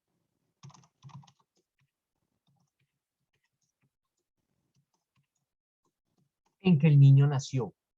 Eso quiere decir que esa persona A lleva incumpliendo su obligación durante 10 años, porque hoy en día tiene 10 años la víctima. Desde que nació, esta persona incumple sin justa causa su obligación. 10 años incumpliendo. En el caso 2, el procesado es B. B. Y B Profe, qué también, pena, es por que hay ese un mismo... compañero que está escribiendo que está en sala de espera, que si lo dejan ingresar. A ver. Aquí yo no dejo ingresar a nadie, Jenny. Es el que quiera ingresar porque yo no tengo la potestad. Ah, bueno, profe. Sí, yo no tengo la potestad, Jenny, de Ah, bueno. ingresar o no. Eso es libre. Yo Si lo es que dejo libre. escribió en el grupo, entonces...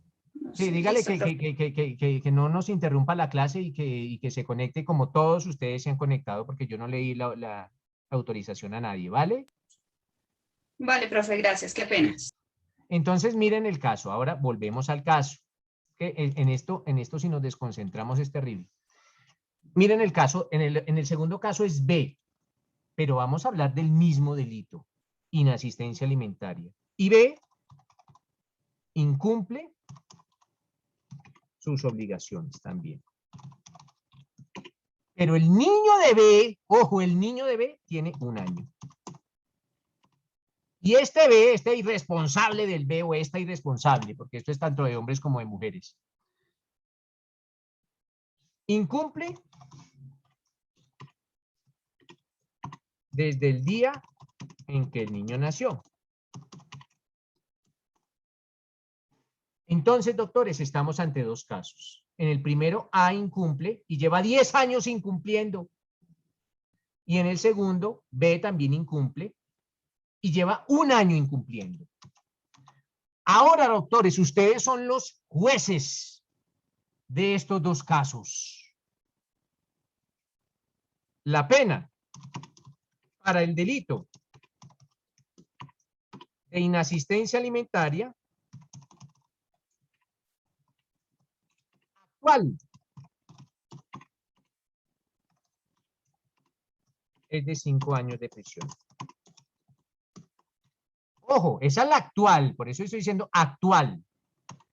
Y la pena hace 10 años era de 1 año de prisión.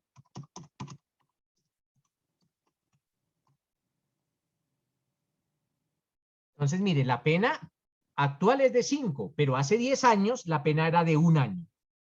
La pregunta es, en el primer caso que A está incumpliendo la obligación hace 10 años, ¿qué pena le imponen?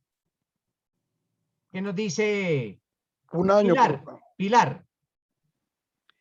Profe, yo como juez, yo le aplico la pena que es de tanto a la pena que es al de 5 años. No, mire, Pilar, la pregunta es, en el primer caso, en el de A, ¿usted qué pena impone? Punto. Solo es esa pregunta. Profe, le impongo la pena que está establecida en la actual, porque yo protegería los derechos del niño. Listo, Pilar. Eso nos dice Pilar. No se me vaya a ir, Pilar. ¿Qué nos dice Edward? De acuerdo al principio de favorabilidad, le daría el de 1 año, porque él lleva 10 años, el niño lleva 10 años, y la ley fue hace 10 años. Digo yo que sería de 1 año. ¿Qué nos dice Camila? Profe, yo diría lo mismo, que aplicaría la de 1 año. Por Miren, principio de doctores, favorabilidad. el juez no puede, el juez tiene que aplicar la ley más favorable. Si la doctora Pilar mañana es jueza, pues ya van a haber 2 en la cárcel. Primero el de inasistencia alimentaria y segundo ella. Ella no se puede salir de la ley. Pilar, usted nunca se podrá salir de la ley. Profe, perdón. Si usted busca ayudar a las víctimas, ayúdelas con base en la ley. Pero si la ley le ordena que aplique el principio de favorabilidad, usted no se puede apartar de la ley porque esto es un mandato. Esto es un mandato de la ley. Esto no es opcional para el juez. No, el juez, por eso les decía, tiene que aplicar la ley más favorable. Si el juez no lo hace, es un prevaricato y el juez termina en la cárcel. El juez es el ok. que termina en la cárcel. Profe, Pero perdón, y entonces de nótese, derecho. espérenme, nótese que no es justo. No es justo, ¿por qué? Porque el primero lleva 10 años incumpliendo y la pena va a ser de 1 año. Y el segundo, con solo 1 año incumpliendo, la pena va a ser de 5, porque esa es la pena actual. Entonces no es justo, pero esa es la ley que existe en Colombia. Entonces en ocasiones la ley no es justa. En ocasiones no es la ley, no es justa, pero es la ley. Es la ley. Y dura es la ley, pero es la ley. Profe, Esa es la disculpe, ley. en esos casos los derechos de los niños no prevalecen. No, nunca, no, ese concepto de que los derechos de los niños prevalecen sobre los demás es un sofisma de distracción, Pilar. Eso juegan los políticos con nosotros, pero vamos a ver cuando estemos analizando el artículo 44, que es donde dice que los derechos de los niños priman sobre los demás, que eso no es cierto. Hay derechos que están por encima de los niños. ¿Cuál? Y es el derecho de legalidad, el derecho de la legalidad de las penas es uno de ellos. Hay otro que, por ejemplo, miren, sin ir más allá, es el principio de la no incriminación, de la no autoincriminación del artículo 33. Pilar, si usted sabe que su hijo cometió un delito de violación contra un niño, si usted sabe que su hijo cometió un delito y su hijo violó a una niña, por ejemplo, entonces uno diría, no, usted, Pilar, está en la obligación de ir a delatar a su hijo. ¿Por qué? Porque los derechos de los niños priman sobre los demás y eso es mentira.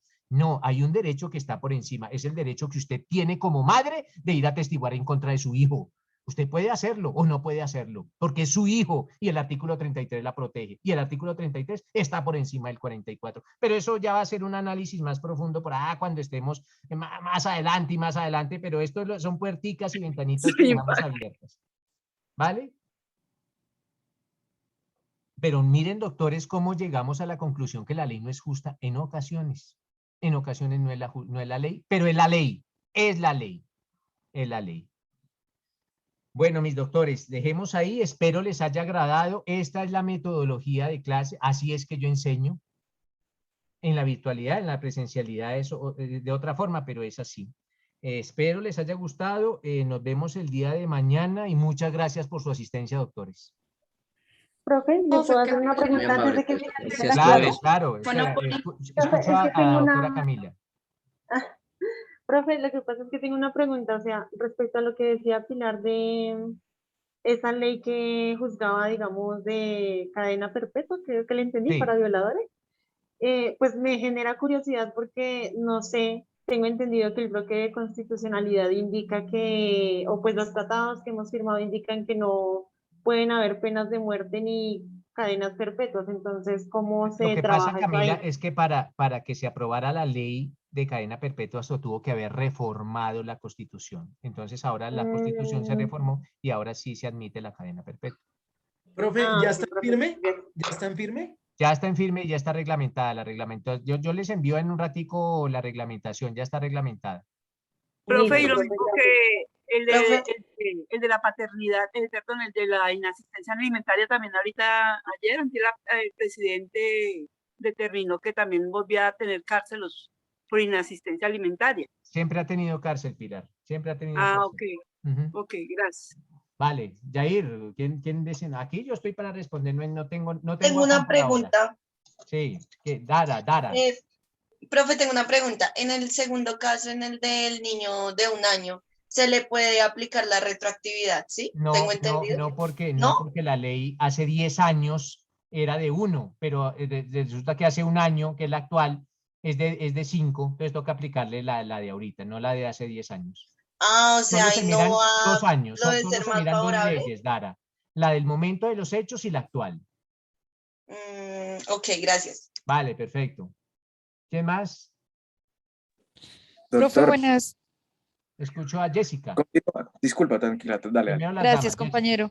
Gracias. Profe, qué pena es que hace poco me conecté porque no tenía habilitada aún la materia, entonces me presento que voy a estar pues en sus clases.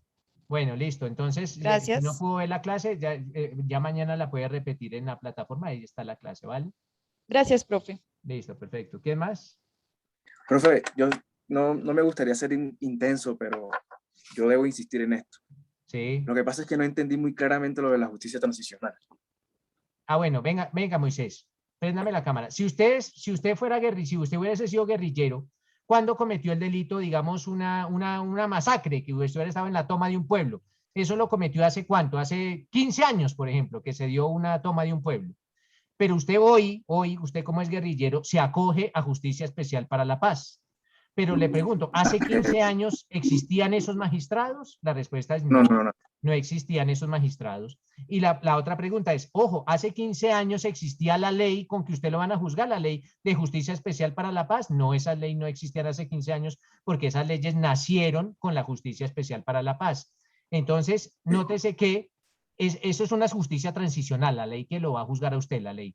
Entonces, pero nótese que es una excepción al principio de legalidad, porque el principio de legalidad dice que cuando usted cometió el delito, ya tenía que existir el juez, y resulta que la Justicia Especial para la Paz no existía en esa época, y ya tenía que existir la ley, y resulta que no existía la ley. Entonces, son excepciones al principio de legalidad. Básicamente es eso. ¿Eso nacería a una reforma constitucional también? Sí, eso nace por reformas El que se haya constitucionales. Las justicias transicionales nacen por reformas constitucionales, pero son excepciones a la legalidad. Ok, perfecto. Gracias, doctor. Muy bueno. Vale. Andrés. Bueno, buenos días, profe. Profe, Préndeme la entonces cámara. según... Ah, listo. ¿Ahí ya me está viendo? Listo, cuénteme. Sí. Profe, pues que según lo que usted dijo de la retroactividad y la ultraactividad, entonces siempre al acusado se le va a otorgar como un tipo de beneficio, según dice usted lo de la ley, porque se busca la pena más favorable para él. ¿Sí? ¿O me equivoco? Sí, siempre vamos a buscar, este es un sistema que garantiza por encima de todos los derechos del procesado, Andrés. Ah, listo. Vale. Gracias. Listo, Jenny. No, profe, pues que ya armé el grupo y era a ver si me regalaba el contacto para poderlo ingresar. Vale, listo. ¿Qué más? Edward, ¿alguna pregunta? No, profesor, muy buena la clase. No, bueno, me quedo listo, con entonces. la mano me quedó Profe, lo arriba. amo. Gracias. ¿Nadie más? No, Sí, yo, todo profe. muy claro, muchas gracias. González, aquí, Profe, una pregunta. ¿Hay alguna ley que castiga a los manifestantes excluyendo los saqueos y los abusos?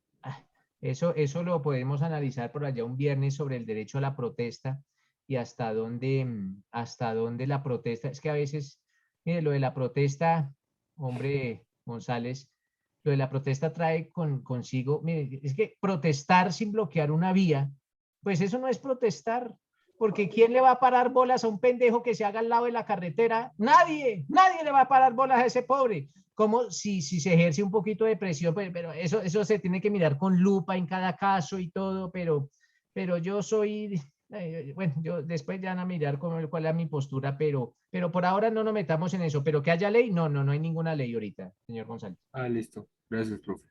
Muy Vale, buena la- doctores. Entonces, feliz resto de día y nos vemos mañana. Listo, profe, gracias. Gracias, profe. Gracias, Ah, doctor. profe, gracias. Gracias. Gracias, doctor. Gracias, Hasta profe. luego. Mejor.